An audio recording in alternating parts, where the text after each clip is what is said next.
We're reflecting on Andy Burnham's first day, particularly his cabinet picks, but you'll remember his first speech outside Downing Street, that sort of unscripted or without notes at least speech he gave, no podium. He spoke about eliminating rough sleeping as soon as possible. That was his first policy announcement, essentially. Something he's been big on as Mayor of Greater Manchester. So now the question is, can he make progress on it nationally? Francesca Albanese is Director of Policy and Social Change at Crisis. She joins us now. Francesca, good morning. Good morning. You put a report out as Crisis, I think with PwC in sort of 2018-19, where you suggested to have no one rough sleeping by 2041 would cost nearly £1 billion across Great Britain at prices in 2017. Do you think that figure still holds?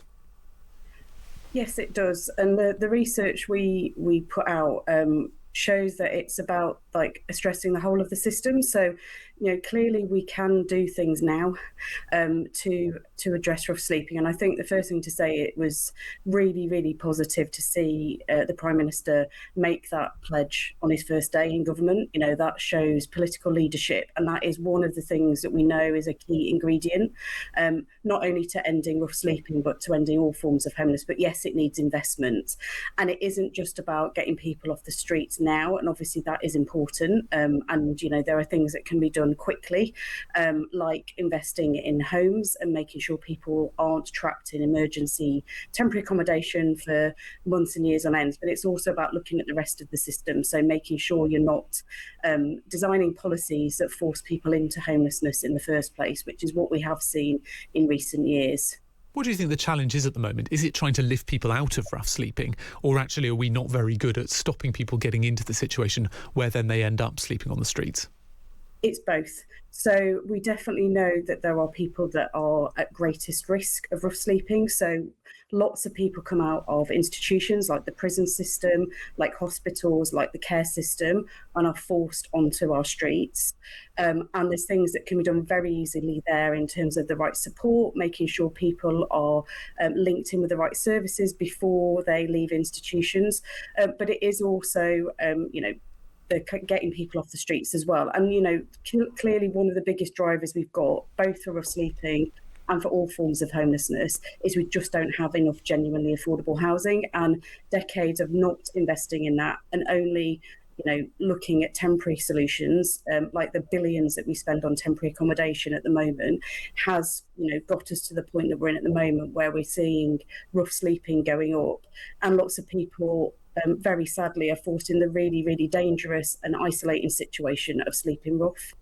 With some people who sleep rough, a factor in it is addiction, whether that's alcohol or drugs. And you hear stories of people who then can't access the support because, say, they can't handle someone who is struggling with addiction for the fear that other people who have been struggling with addiction then relapse. How do you build systems which encompass people who end up sleeping rough and, say, are still struggling with addiction? Do you need separate accommodation and hostels or support networks? How does that work? So one of the most well-evidenced solutions for people with high needs, so whether that's drug and alcohol, mental health, going through trauma, is something called Housing First. And so that is also something that the Prime Minister has got behind under being a mayor at Greater Manchester, and also has mentioned it in his speech a few weeks ago. So essentially what that does is you move someone into home first, because we know that home is the foundation for everything else, and no matter what else is going on in your life, and then you provide wraparound support.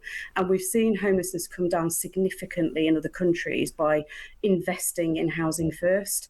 And so that will, if we scale that up and invest in it in the right way, it is a really, really effective way of managing people where, they do have wider support needs, but the premise of it is you need someone to have a home first. And do you think that it is possible to eliminate rough sleeping? You look at it and it might seem, an ambitious target, even though it's one of these oft-repeated phrases that it's a sort of stain on a modern society to have people sleeping rough. Is it possible to eliminate it? And if so, when do you think it might be possible? Yes, definitely. I mean, firstly, we've seen rough sleeping levels come down to very, very low levels in this country in the 90s. That was a big investment from government. It was a cross-government approach. So, if you have the investment, you have the political will, it is possible. And then other countries are doing it. So Finland is often held up, and it is a really good exemplar of how you kind of put the right policies and investment in place. And there are other countries with rough sleeping coming down. So it is possible. It's very, very difficult to say, like, within a time frame, but it's doable within 5 years. If you kind of put the investment there, you make sure there are homes for people to move into, and you make sure that people don't go back into homelessness. It is totally possible, and something that would be a huge benefit, not only for individuals who are forced into that situation, but for the economy, and putting less pressure on public services. Francesca, thank you very much for your time this morning. Thank you. Francesca Albanese is Director of Policy and Social Change at Crisis. Well, have you ever thought about being Prime Minister?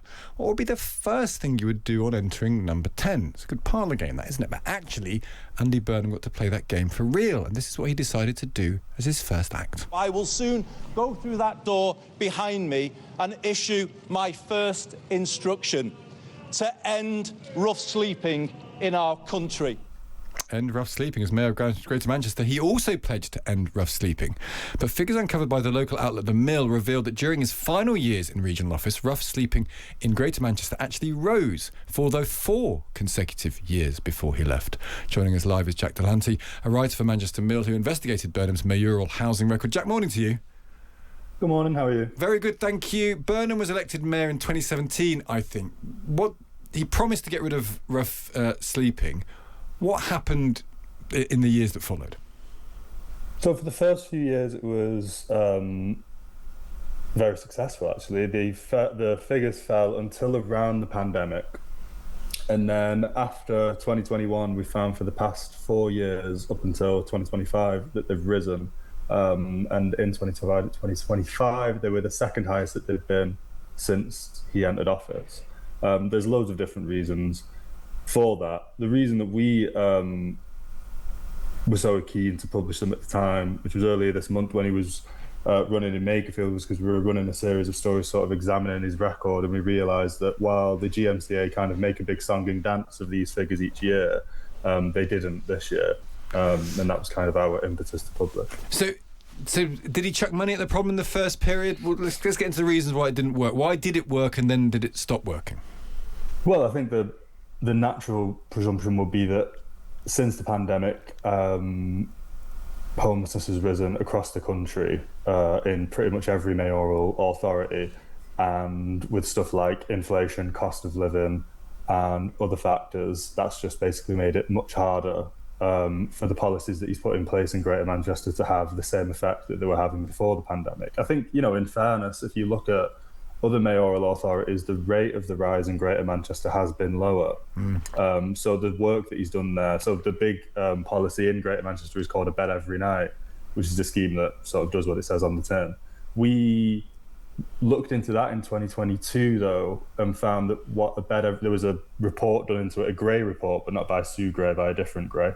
And this guy had found that Abell had this sort of warping effect on homeless priority listing. So it was basically like if you were in Abell, you were given higher priority than, say, a family who'd been living in temporary accommodation for 4 years. Because they've decided to meet the target of getting people off the street.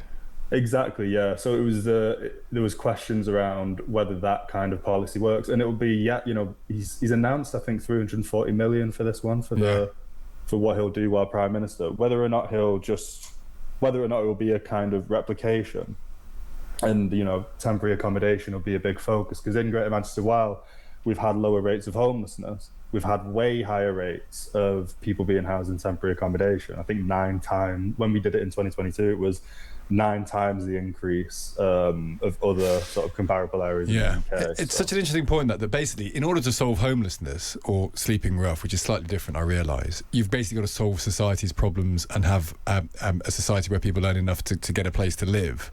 Simply sort of throwing money at one part of that just shifts the problem elsewhere, potentially. Yeah, of course. And I think with a bed, we found that in our own work with A Bed Every Night. It's in the name, it's a bed every night. The scheme does get someone indoors during, the evening and gives them somewhere to sleep, but in the day there's still people on the streets, and that's not exactly, solving the homelessness crisis. No. Obviously. There's also this policy could end up interacting with the issue of migration. There's an argument, if you promise to take everyone off the streets, then becoming homeless in the UK could become a pull factor for illegal migrants, unintentionally, but that could follow, couldn't it? Well, it's a really interesting point. The Greater Manchester's A Bed Every Night scheme attracted lots and lots of homeless people to Greater Manchester. So people who were becoming homeless, when we did that story in 2022, we were meeting people who were becoming homeless in like Glasgow, Birmingham, places like that. And then when we went to the CA and the councils about it, it was like, well, it's actually harder for us because we publicised how if you're homeless here, you'll get a bed every night. So if you then make that, as the point that you've just made, if you make that apply to the whole country, then it could again have that sort of track to be in effect. Interesting. Jack, well, it's good to hear this because it casts a light on a previous promises made, but also demonstrates how these flashy promises, you can just see with very good intentions and very laudable aims, you can just see the sort of the consequences that follow from that. Good to speak to you, Jack. Thank you for joining us. No worries. Thank you. That's Jack Dulhanty there, a writer for the Manchester Mill.